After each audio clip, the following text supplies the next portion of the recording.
अस्सलाम वालेकुम। Class 8 subject है आपका केमिस्ट्री और लेक्चर नंबर है 16। चैप्टर हम सेकंड पढ़ रहे हैं, structure of an atom. Lastly हम लोगों ने किया था discovery of electron and proton.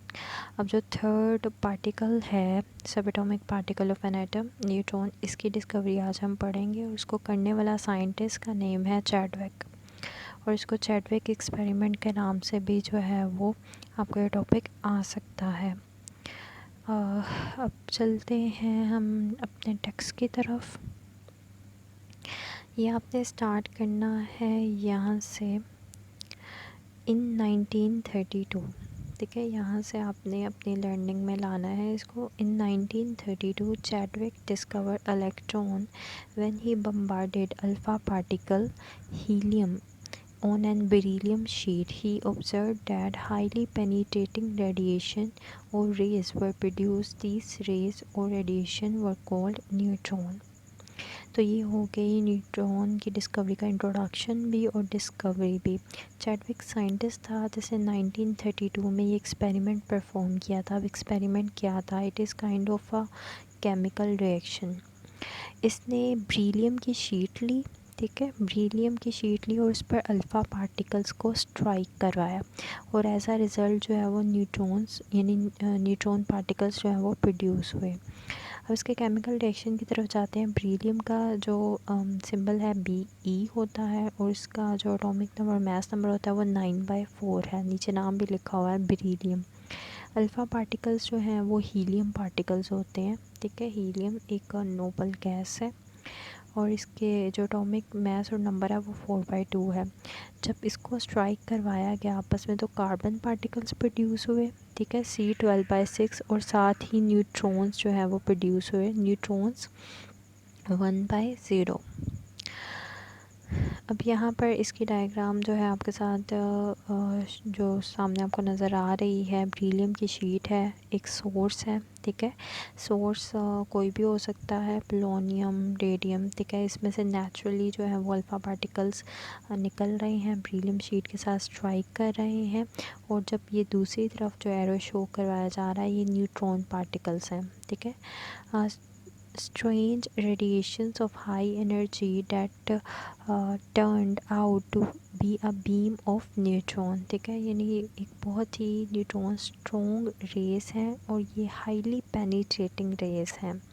Penetrating का मतलब होता है कि किसी चीज़ के अंदर स्ट्राइकिंगली ये एंटर हो सकती हैं। अब हम देखते हैं इसकी properties. Neutron have no charge, जैसे कि हमने बिल्कुल इस चैप्टर के स्टार्ट में की पॉइंट्स में पढ़ा था। दे आर हाईली पेनिट्रेटिंग, अभी ऊपर भी ये बात हो रही है। Mass of neutron is nearly equal to the mass of proton, यानी न्यूट्रॉन का जो मास है वो प्रोटॉन के मास के नियरली इक्वल होता है। नियरली से मुराद ये है कि एग्जैक्टली नहीं। यहाँ अगर हम कहें कि प्रोटॉन अगर किसी एटम का एक है तो न्यूट्रॉन भी लाजमी एक ही होगा, but most of the time ये एक ही इक्वल ही होता है। अच्छा, नेक्स्ट आपको एक छोटी सी समरी दी हुई है तीनों पार्टिकल्स के सिंबल और रिलेटिव चार्जेस की। प्रोटॉन का सिंबल जो है वो स्मॉल p है और इस पर चार्ज +1 होता है। न्यूट्रॉन का स्मॉल n है और उस पर कोई चार्ज नहीं होता, ज़ीरो चार्ज है। और इलेक्ट्रॉन का स्मॉल e है और इस पर -1 यानी नेगेटिव चार्ज होता है। आपने प्रोटॉन, न्यूट्रॉन, इलेक्ट्रॉन के जब आपने शॉर्ट वे में लिखना है तो इनको स्मॉल लेटर से ही लिखना है, कैपिटल से नहीं लिखना। अब यहाँ हमने सीख लिया है इलेक्ट्रॉन, प्रोटॉन और न्यूट्रॉन, ठीक है, कैसे डिस्कवर हुए, इनकी प्रॉपर्टीज़ क्या है और इनका बिहेवियर कैसा है। अब टुगेदर जो है प्रोटॉन और न्यूट्रॉन जहाँ पर रिसाइड करते हैं एक एटम में, जहाँ रहते हैं, या आप कह सकते हैं इनका जो घर है, ठीक है, यानी एटम का जो सेंट्रल पॉइंट है जिसको हम न्यूक्लियस कहते हैं, उसकी हम डिस्कवरी पढ़ेंगे, स्टार्ट करेंगे। जिसको करने वाला साइंटिस्ट था रदरफोर्ड। साइंटिस्ट के नाम और इनकी डिस्कवरी किस ईयर में हुई थी, ठीक है, इसको याद रखना ऑब्जेक्टिव के पॉइंट से बहुत ज़्यादा इम्पोर्टेंट होता है।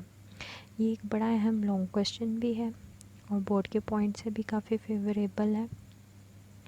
Rutherford perform gold foil experiment, क्योंकि इसने अपने एक्सपेरिमेंट में गोल्ड फॉइल का इस्तेमाल किया था, इस वजह से इस एक्सपेरिमेंट को भी गोल्ड फॉइल एक्सपेरिमेंट के नाम से जो है वो याद रखा जाता है। यानी मतलब आपको इस फॉर्म में भी आ सकता है क्वेश्चन के write down the gold foil experiment, ठीक है, या डिस्कवरी ऑफ न्यूक्लियस, या write down the Rutherford model of an atom, ठीक है। इस तीनों वे में आपको जो है क्वेश्चन ये पूछा जा सकता है।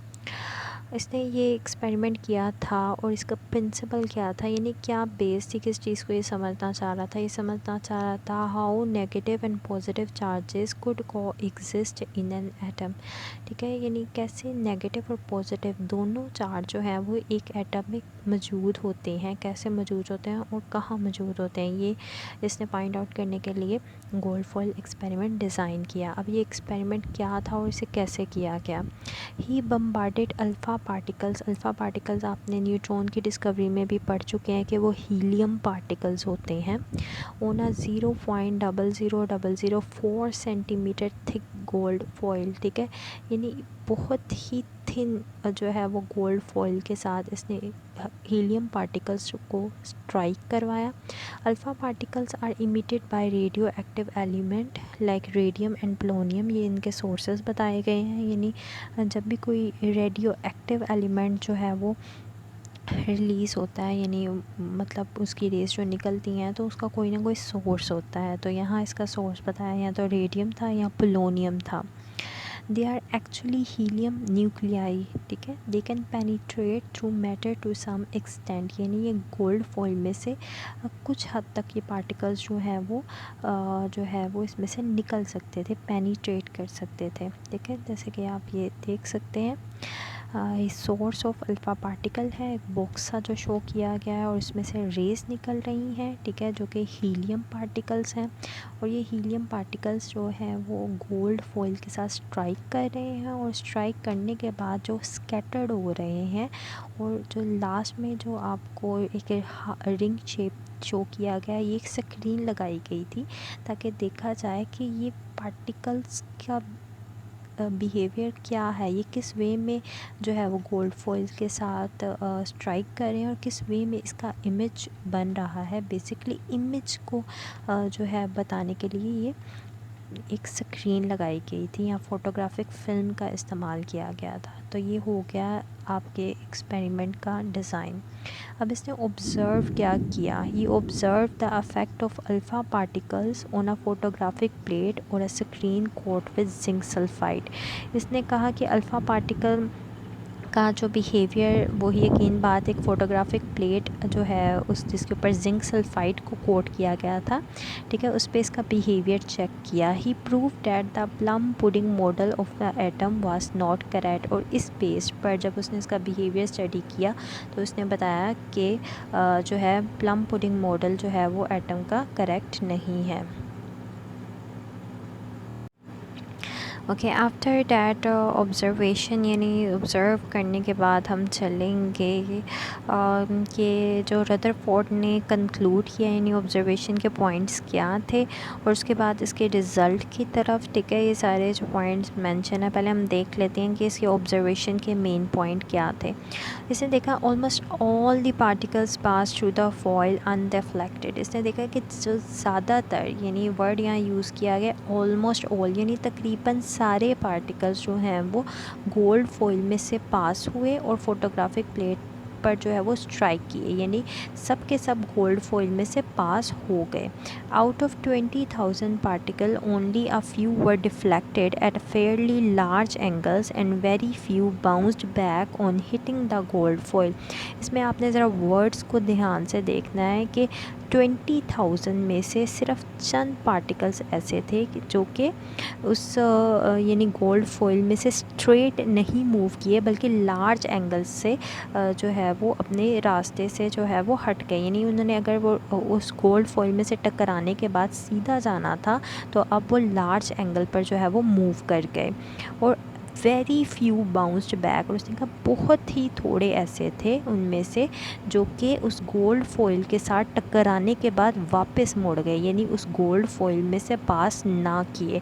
तो ये उसकी 3 ऑब्जर्वेशन थी कि ज़्यादातर पार्टिकल्स जो है वो उसमें से ट्रैवल कर गए, निकल गए। उनमें से चंद एक ऐसे थे जो कि लार्ज एंगल पर जो है वो टर्न किए, और सिर्फ चंद एक में से भी फिल्टर्ड 1-2 ऐसे थे जो कि बिल्कुल भी गोल्ड फॉइल में से पास नहीं हुए। ठीक है, अब ये रिज़ल्ट मतलब ये ऑब्जर्वेशन हमें क्या रिज़ल्ट्स देती हैं इस एक्सपेरिमेंट के बारे में। Keeping in view the experiment, Rutherford proposed planetary model of an atom। ठीक है, पहले जो प्लम पुडिंग मॉडल था एटम का, ठीक है, उसको रिजेक्ट किया रदरफोर्ड ने, और अपना इस एक्सपेरिमेंट के बेस पर जो है वो मॉडल को, जो एटम को है, जो वो प्लानिटरी मॉडल का नाम दिया। इसके पॉइंट्स हम देख लेते हैं। Most of the particle pass through the foil undeflected, therefore most of the volume occupied by an atom is empty। इसने कहा ज़्यादातर पार्टिकल्स तो पास हो गए हैं गोल्ड फॉइल में से, तो यही सेंस बनती है कि एटम का जो ज़्यादातर हिस्सा है वो खाली है। ठीक है, इट इज़ एम्प्टी। तो एम्प्टी है तो हीलियम पार्टिकल्स को किसी चीज़ ने नहीं रोका और वो ईज़िली जो है वो पास आउट हो गए। The deflection of a few particles proved that there is a center of positive charges in an atom which is called the nucleus of an atom।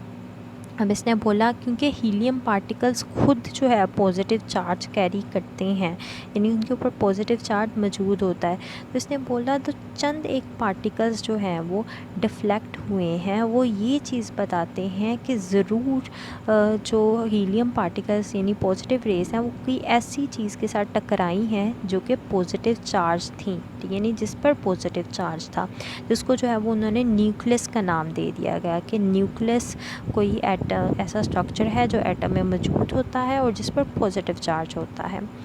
Next point C है, the complete rebounce of a few particles show that the nucleus is a very dense and hard structure.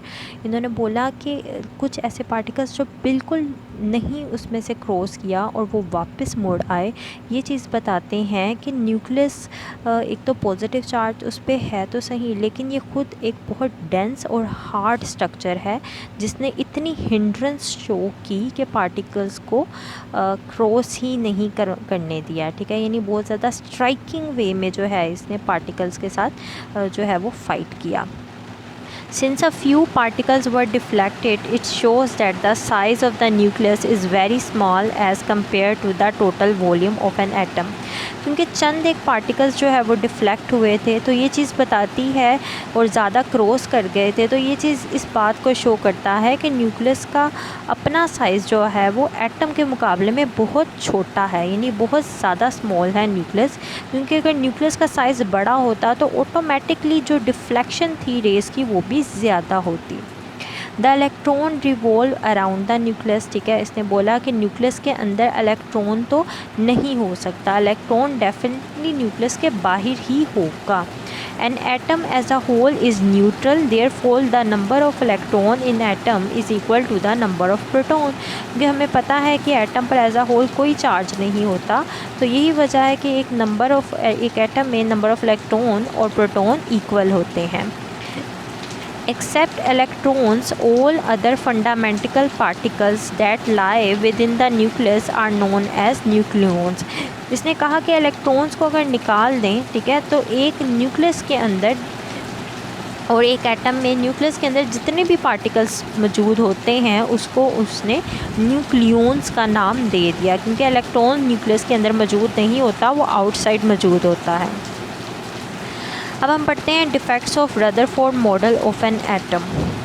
Defects इसके ये थे, ठीक है, planetary model, इसने पहले तो plum pudding model के जो कॉन्सेप्ट है उसको ख़त्म किया और प्लानिटरी मॉडल दिया, लेकिन इसके अपने मॉडल में भी कुछ फ्लॉज थे। According to classical theory of radiation, electron being the charged particles should release or emit energy continuously and they should ultimately fall into the nucleus।